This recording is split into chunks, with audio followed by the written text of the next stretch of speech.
Be apuoyo ritual apuoyo dano duju malubu luo television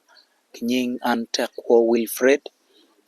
ajudi rituali channel memegwa piniano matine ang'eyo ni ket mai tika neno ne kwerem i video man pe ati kwana kana tin atie kiwele matamo ni piere tek tutwal aluong kong en ubien i channel memegwa ka wanen lok achiel ariyo mapigi tego tutwal maguru kaka machala chuli maguru wan matek tutwal dok luo television obiro katimo je mapul tutwal ma obiro kaneno lok meke mapapat matiya chuli anoni dong pire tek mekelo ladit man Rwot Ogenga John Obira me ario ma en Rwot meke kwaro la boma mida ye ma obiro tie ikarogene komen chalo la lupko la wirwodi Rwot Richard Santo apire do ati kwere ye ka jol en mot in keken ti lok mapigi tego maromo adeka ngwen ma mero ni wabit ki kare me doge iye amori adi Rwot joli tutwal afoyo matek umera tekwo ana moro in ana afoyo luonga melok ki kakana ilok mogo ma pi gitego menyoto yo kimiyo niao kilwak kitma wan luke watika wot kede afoyo luonga i TV amiro beni akwany kar man me moto lwak duju ma i Acholi areas ma pat Acholi tie ki districts aboro ki city achiel amoro uno duju ma area ni egoni an afoyo be apuoyo ritual ang'eyo ni inyang dong maber tutwal anga matie kwere inioro matine lok ma an tinni abilogo ne ka chiel kono kila di Rwot biberu lok ma chamo kana ien ma bi winyo itwaro wajo ni la peny magwak chamo kana bi penyo eromo tamo ni Tekwo gichwalo nena chwala pien machalo lo choch chamo kana merwa peny la peny mogo kirego wek wanong la gamme mati inite mere chalo normal interview ma watimo kare duju wang'eyo ng'oma tika time ya chuli wang'eyo ni ye ubedo tie wan machalo luo television walubu kore wang'eyo ni we got adi Rwot achana me ariyo en tie ka tich pudi kwena mapul magichwale kien piny kichwalo bene machalo la wirwodi kitung chiel bene Rwot Richard Santo apire kang'ech matika miyo ne bene en bene miyo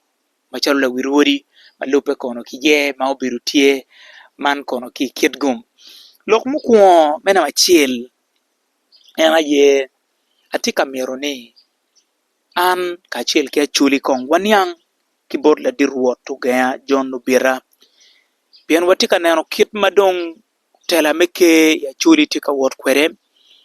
biru wachi tie ka nywen no dano lutiana Acholi pe ging'eyo kwene ma omiro gen gi kem kikume kwene mono madong ot madit meke kwaro matika goro ke mapapato duju me Acholi tie iye pien put wano wajo ni kitung chiel iwi got bene la di Rwot achana tie kuno kitung chiel bene Rwot Richard Santo apire tie bene ka tich ma waneno je mapul i social media i platform pa ke ya wach kuman platform ma ke ti kwere waneno kama guworie ma kitika tich kitika wot ka roro ka bedo mapul tutwal institution mapul ka ng'ara pe oneno chere YouTube channel pa ke me Acholi chi bi neno ni kara tich tie ka wora nyim so amiro ni kedok ere kum la piny eno ni kemene kong mono matie matika goro ruodi o weng kala penya mo kana ni dong bi wot bi bino an afoyo miete akwany kar ni medok ilok ma yini keli wi mecha ene ni lwak wamiro niang kom anga matie la tela ma kubo wilu tela te kwaro duju ma i Acholi pien luak tye ma wigi ochung ma pe ging'eyo ka kweno ma myero gilubi. An tamo ni an omyero ated ki lwak kit man ni lawi Rwodi Acholi ma wan Rwodi wang'eyo ma wan Rwodi aye wamiyo ire kero ki twero me tic pi wan en aye tye Rwot Richard Santo Apire ma Rwot me ke atyak. Kum beti ni wayero en calo lawi Rwodi. Bedo pa Richard Santo Apire ma calo lawi Rwodi o ki kom pen cik ma wan Rwodi wakero ma lupe ki mok ma wan Rwodi wamoko i mwaka mukaro ni i nino dwe 20 me dwe me abicel ma wakwanyo gen me telo wan Rwodi woko wakwanyo gen ni eoni ki kom latela machon Rwot Onen David Achana me aryo ma en ti Rwot me ke payira. Wakwanyo gen me bedo latela ma megwa idul me gore calo Rwodi ento pe watiki kero me kwanyo en ki bedo Rwot me te ke payira. Kero ni pe bodwa, kero ni kache bedo tie bod kakane i payira ci Rwot Onen David Achana tie Rwot Acholi watin wadiki ento ite ke ma mege calo dok kaka payira mati kaka cheli i Acholi eno ni wan pe wakwero dong tic pa Onen David Achana me aryo i office pa lawi Rwodi ma fud en mete me tieto ki dano ni en fud iti lawi Rwodi ni eno ni tye dong gin ma pe rwatte eno ni en ti ka timone ki dit wiye dong pien Rwodi do okwanyo en noko we mwaka mukati ci en ojemo ka kenyo ki Rwodi maromo 15 moni gitye i ng'ete ma pe gimyero ni gi kaka kenyo ci wan otam ni myero gen guwo mok pa Rwodi mapol. Malupe ki lok madong ini wajo ni lawi Rwodi ma ki yer Rwot Richard Santo Apire en aye tye lawi Rwodi ma ti ka goro Rwodi duju me Acholi ma ki karo gene kum en ki ye ma obedo tye malupe ki pen cik ma unu kati kwede pud watye ka neno Rwot David Onen Achana tye ke Kwaro Acholi kabedo ma dano ng'eyo ni wi got pud tye iye ka dong ye otimeo ng'o ma dong ti ka geng'o paladi Rwot Richard Santo Apire me bino kama Acholi ng'eyo ni en aye gang ke ma guro kacel Rwodi mukene ni dujo. Amir ni ayek kaka moni ma dogo che ye ma eni ni dogo che i kabedo ma Rwot Onen ti iye ni pe ti gang ke ento ti gang kal pien tye office eno ni tye gang kal ma tiche tye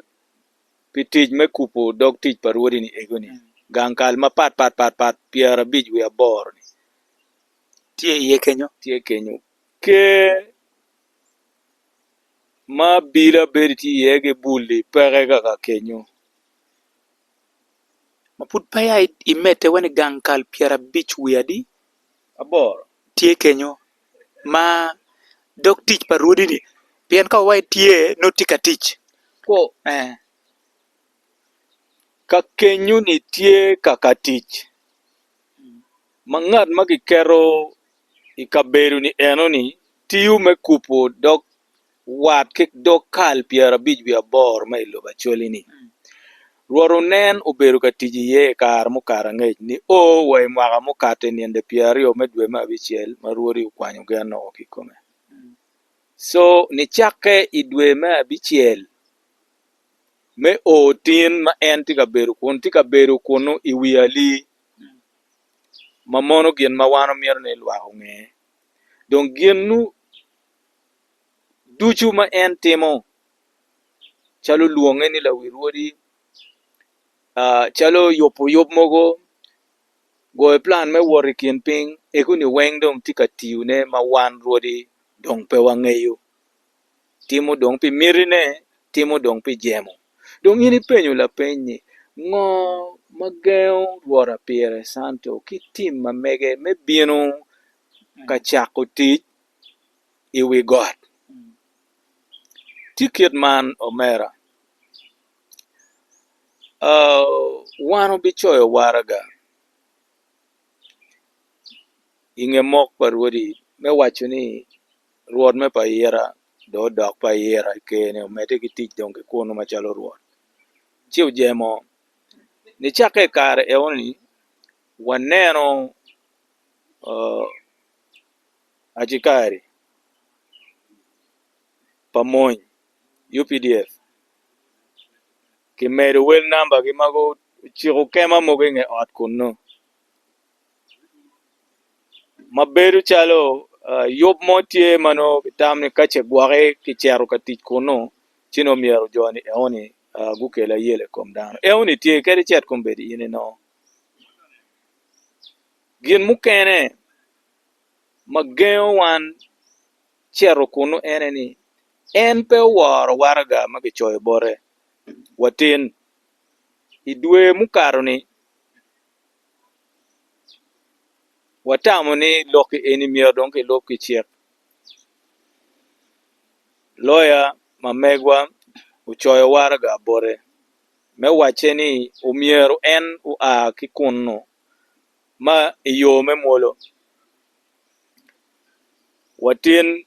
waneno en futie watin waneno ni pe odwoko la dwok ikom lok ma loya ochoyo bore ni che wan luke pol kara tijwa pe wamiero chwalo jami kibuomi ento gina wan omiero ni lwak ong'e ene ni lwak mier gung'e ni dano ni eno ni dong tika bedo kama en ti bedi iye ni iwi ali ruodi pe gigeni kome dong en miero ni iket kero ne me tiyo jami teteke iwi ruodi wek iluonge fut ni en la wi ruodi chitika timone ento wando pe giwore kome so ka wando pe giwore kome manyote ni lwak dong mier go kwany woro me la wi ruodi ni oki kome ento giromo woro en chalo Ruot pa yiera. Yes. Iwacho ni kichoyo waraga gichwalo yiten pedo woro waraga enoni dano gere twero kwanyo woro kikum ng'aro moni ero ka dong gin mope ka diyo en me agi kamoni mano kiwacho ni aki yeni step ang'o mokene mbo kwanyo pian wa yo me chik dong loya me gucho ero waraga put peti ka woro ne step ang'o ma dong no be kwanyo wek gin na piere tek loyo ena ye woro gang tich gang kal enoni ubetie. Ma wacho ni kichoyo waraga en pe woro ni petian loke ni eno ni dong bera giki me neno yo ma omier ki kwany ka in ng'eyo kit ma joma neno loka pido tiyo kede wan dong wamiyo lok wabot la pirida mamegwa en dong ng'eyo tiche ni ka peke waro waraga ma en ichoyo ma wan machalo joma en ichung' pi wan wamiyo koko bore en dong tika neno gin ma omiero en itim abiego ni gin ma en obitimo malope gi koko eni en eme chero bod dul ma wan weng wang'eyo ni chung ikom koko pa dano ma ene ye lok me pido ikot ma ng'e ni eno ni tie yo ma wan ti anene la pirida wa obitimo ikare manope ocher mabor twal. Ing'e ye ma ye otum waneno events mapolo biro ka time yub madongo biro ka time gulu ikine yub achiel ma obedo tie regional parliamentary sitting ma obedo gulu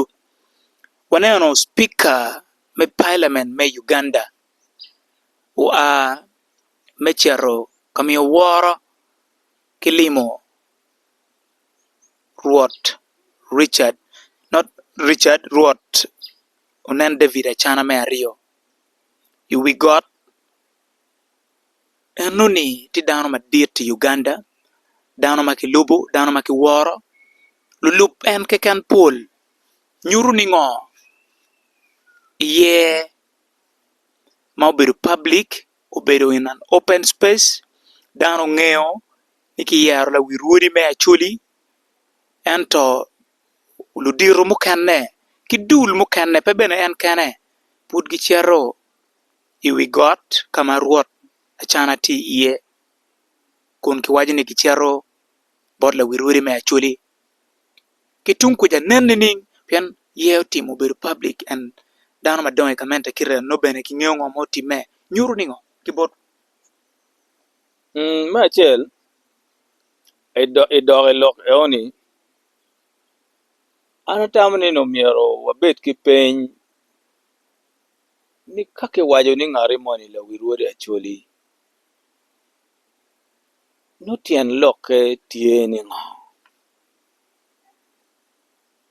kiboro ane ni kake wajo ni ng'aro moni la Rwot Acholi no miero Rwot Acholi obet tie ma ng'ato eoni telogi ka dong Rwot Acholi tie magi aki teke mapat ma dano eoni telogi ma bene gitie kichiek gi e mini gi kero me keto la wigi office ki kwanyone chika Rwot Acholi ukero la tela gi office pingo peki winyo duan Rwot Acholi ka Rwot ukwanyo la tela moni ki office ni pero mo bedo la wigi udoke te kene pingo peki winyo duan Rwot ni enini pi en no dong magi kwanyo ni no ging'eyo ni ng'ati eoni dong pero mo tij maber pi gin chi kiloki enini an amir ni adok me ka neno lok ma ini penyo ni wan uneno la dit madoro parliament me Uganda uchero kalimo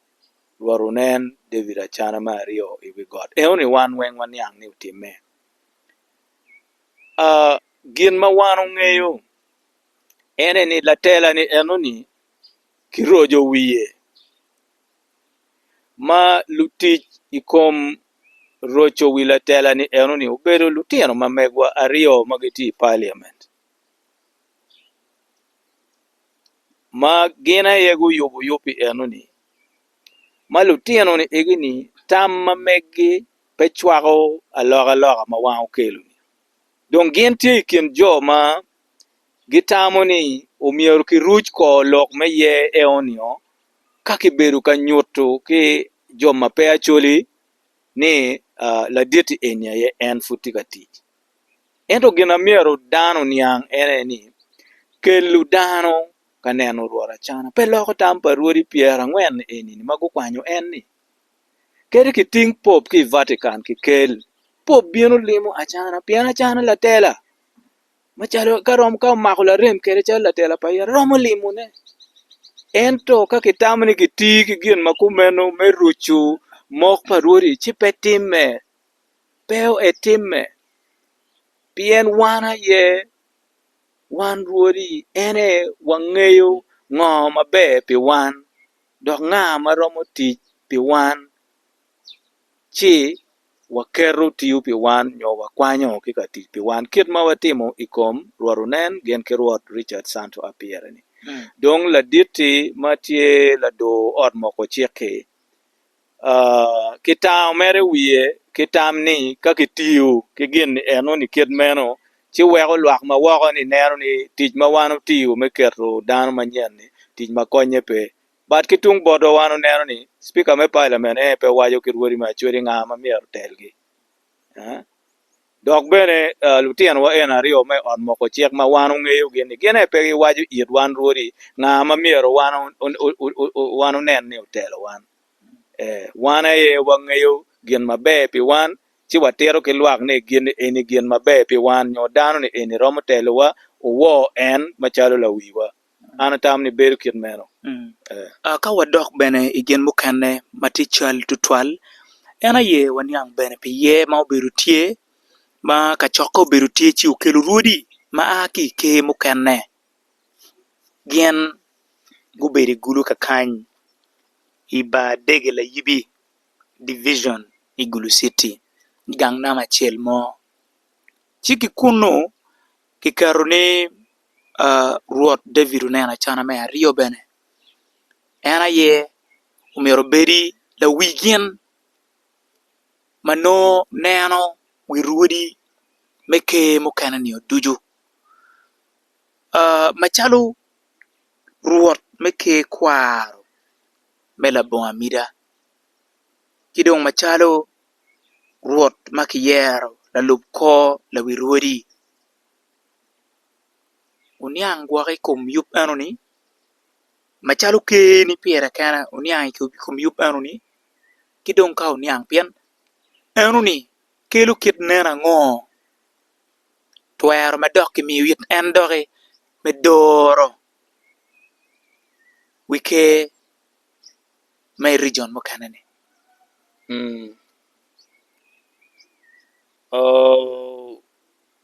lok enini ba ma chela mewe ni ti lok me le wich ma diet mada tie lok me le wich ti tien lok ang'o me achiel le wich pien dano ilobo ni pegi lok mamiero amiete ni achak ki lok me kabedu ma yopi eni obedi iye yopi eni waniang pire ki ilok ang'eya madong ki chwalo wako ni yobo time loko mo ma wano la kwong ni gwake gina kumeno bitine peke bene kin ruodi en ruoru nen ke kene obedo tie yopi eoni kin ruodi mukene ma ki te mago yero enni dong pingo awajo ni lok eni tie lok me lewich me achiel yopi eni utime flight view hotel matie i ba dege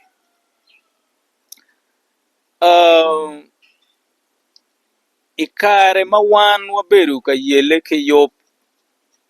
me choyo chiekwa ke yop me ye wan wano ka bedo me ye wa obedo i achaki i kiet gum